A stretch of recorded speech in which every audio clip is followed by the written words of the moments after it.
The Old Unoriginal Twitching Bird Jizz Band. The Old Unoriginal Twitching Bird Jizz Band have rightly been labelled the biggest bunch of rip-off merchants since the makers of Velcro trousers. And yet, their recordings are still cited as being influential by unpopular musicians over 36,524.22 days after their original release. Their recording of the record Record This, which was recorded by the Recorded Records Recording Company, notable for Rod Reck's now classic recorder solo, became one of the first jizz records to be recorded on the afternoon of Decca Remembered 28, 1929.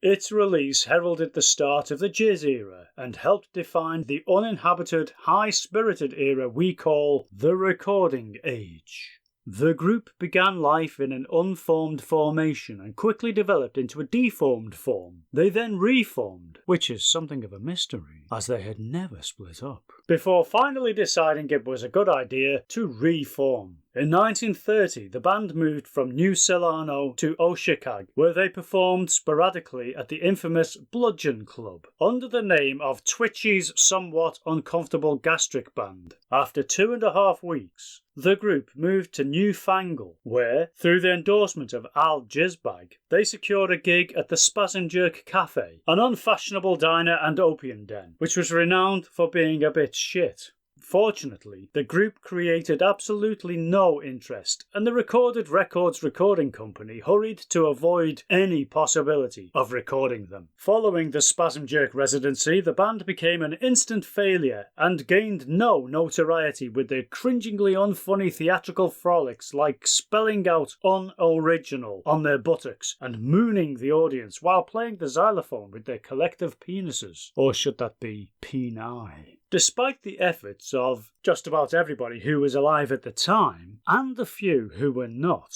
the Old Unoriginal Twitching Bird Jizz Band eventually recorded in excess of 75,000 sides for the Recorded Records Recording Company, and toured the world to brag about it and show off a bit. Wankers. In old July of 1930, the band turned again, turned, and then returned to Newfangle. Here they signed, unsigned, re-signed, reinstated themselves, and then signed again a new record contract with A Records. But their audience had grown fucking pig sick of listening to them and set about murdering the members of the group in a series of hilarious and mysterious executions, which became the inspiration for many of crime writer Adolf Budder's Mr. Marble's detective novels. Following a successful cloning project, the group briefly rebranded in 1948, calling themselves the Original Old Unoriginal Twitching Bird Jizz Band. A year later, they disbanded and then regrouped under the name the New Original Old Unoriginal Twitching Bird Jizz Band and recorded a few sides for some bloke called Victor. In 1972, the New Original Old Unoriginal Twitching Bird Jizz Band were also cloned to form the hugely unpopular tribute band the newly formed Original Old Aboriginal Bitching Turd Jizz Band. The following year, 3 of the founding members of the New Original Old Unoriginal Twitching Bird Jizz Band formed a splinter group which reverted to using the name the Original Old Unoriginal Twitching Bird Jizz Band, and later in the same year some odd-looking bloke claiming to be a survivor of the group's first incarnation began performing to mild acclaim under the name of the Uncloned Old Unoriginal Twitching Bird Jizz Band. Today, Friday, it is not clear who is doing what to whom or where they are doing it, but whatever the hell is going on, it is more than likely that somebody's making a few dollars out of it.